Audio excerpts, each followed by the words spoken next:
Hey pals, how's it going? I wanted to review, because I haven't done it yet, episode 3 of Falcon and the Winter Soldier, so let's talk about it.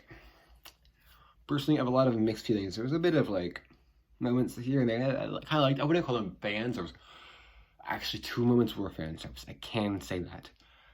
But let's talk about it, because it was just, I think, regular episode.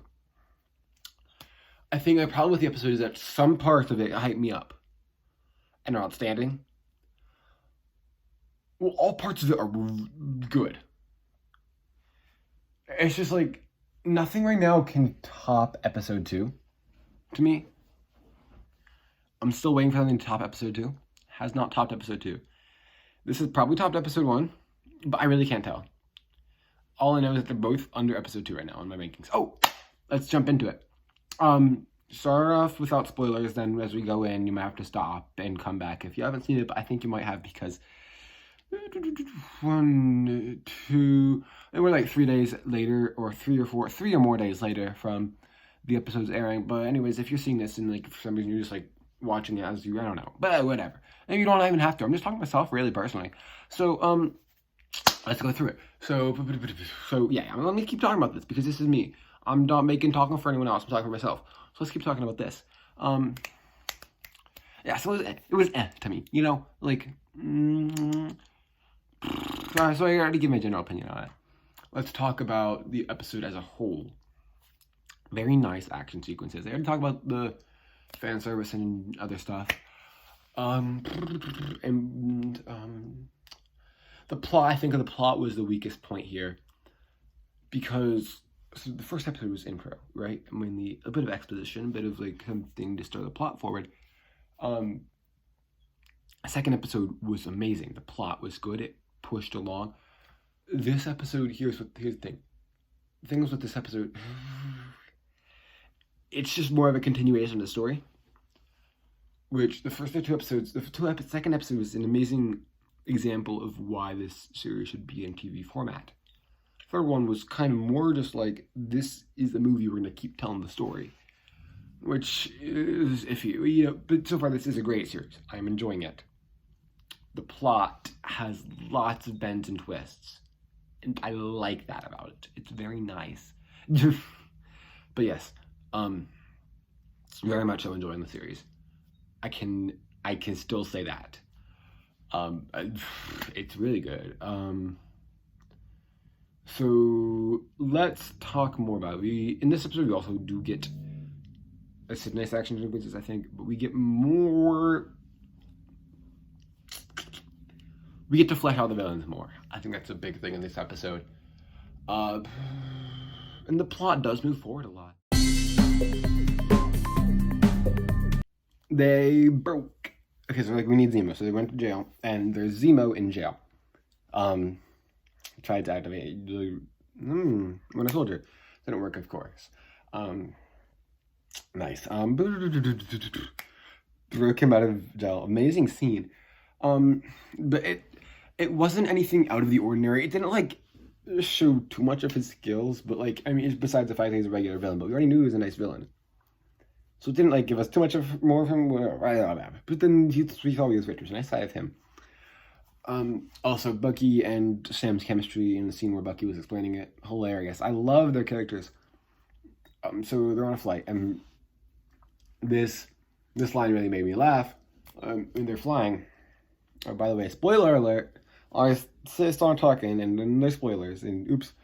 But when Zemo was agreeing with Sam on the cultural significance of Marvin Gaye,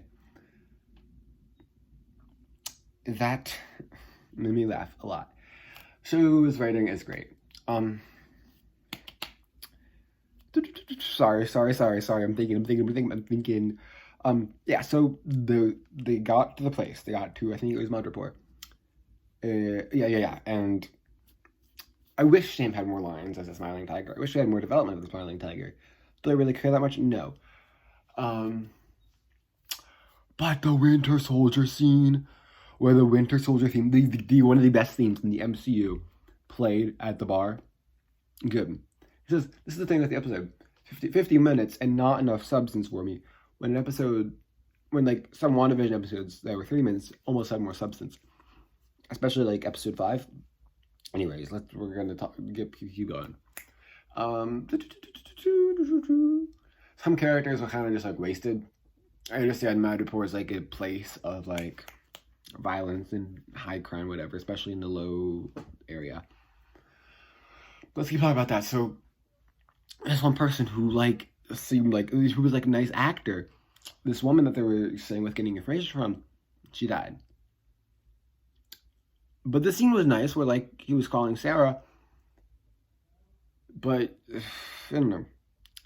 I just like, and then who's the other one? The Dr. Neagle. I think he's gonna be a big character. No, he just died in his scene. Like the casting was nice for these people, but they just like wasted. Anyways, I mean, hopefully there's more explanation because they need to pick up the pace for the 6 episodes and they can get done in time and still feel good. We'll see by episode 6. Either way, amazing action scenes, and this is where it comes in with. So we know there's 20 super soldiers, interesting, made, and hopefully, I mean, not hopefully, oh my gosh, 20 super soldiers in the Flag Smashers. Possibly more Flag Smashers, whatever, okay. But the big action sequences. Peggy, action sequences, amazing action sequences. Sequences. So hard to say, action sequences, 5 times fast. Anyway, you should try it. Anyways,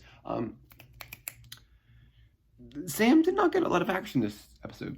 Bucky got a lot of action. The one scene where the pole was just thrown, that is the action I'm looking for. And then when Zemo put the mask on, I can't wait to see what he becomes. I'm super excited. And then the move your seat up thing, that was just fan service. The mask was fan service as well, but not really, because it's just building his character and making him a cool, calming, accurate villain.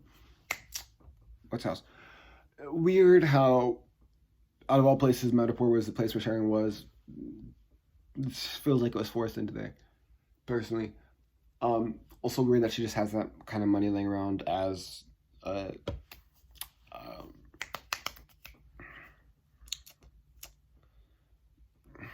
was fugitive, right? First on the run. And this is weird how Sam can't afford a bank loan, but she can just get that much money off of all that stuff. Like, the only explanation there was just, oh, well, you gotta do something, to survive. I don't know. And that's one of the gripes I have with this. The shot with Zemo dancing, hilarious. Let's get on with this, though. Shan's gonna be pardoned, whatever. Yeah. And so they go to Latvia because that's where the Flag Smashers are. I love the Flag Smasher, especially Carly Morgenthau's development, because first we see them as this terrorist organization, and they still are, don't get me wrong,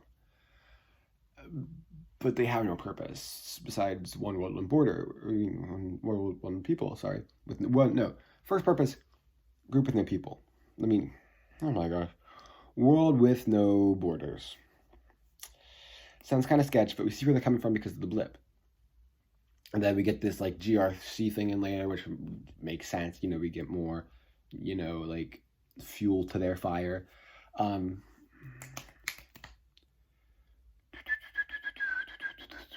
sorry. So and then the second episode, One World, One People, we get real more of their camaraderie. Now we see them, Carly especially, in this like safe house for people that were blipped back. Like, why is she here at first? And then you see she has sick family up there, and you see she wanted the super soldier serum to save them. So we're getting a lot more motive behind them, and I like that. But they are using the super soldier serum for bad, and they are kind of terrorists. But I don't want Carly Morgenthau to die. I want to be locked up. She doesn't deserve to die. Anyway, let's keep going. U.S. agent. More villainification. His senior at the beginning, he visited the Flag Smasher safe house. So there's that. And I'm like how now here, at least especially in the third episode as Zemo is introduced, we see exactly how all three villains are distinct. I was wondering how that was going to happen in the beginning. Let's keep talking about John Walker.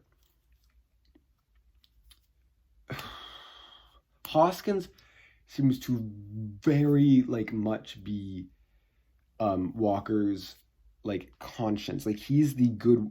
Hoskins is the right person. He's the person who Lamar Hoskins.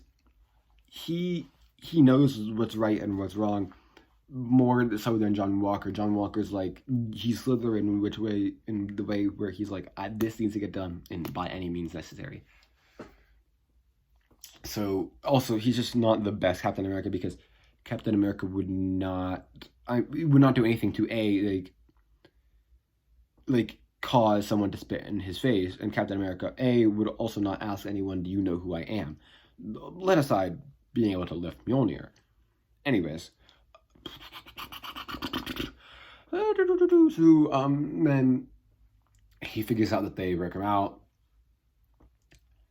And Hoskins is we really know it's them, and Walker's let's assume it's them. So we get a more villainification. They really don't especially Walker really doesn't like Sam and Bucky right now at all.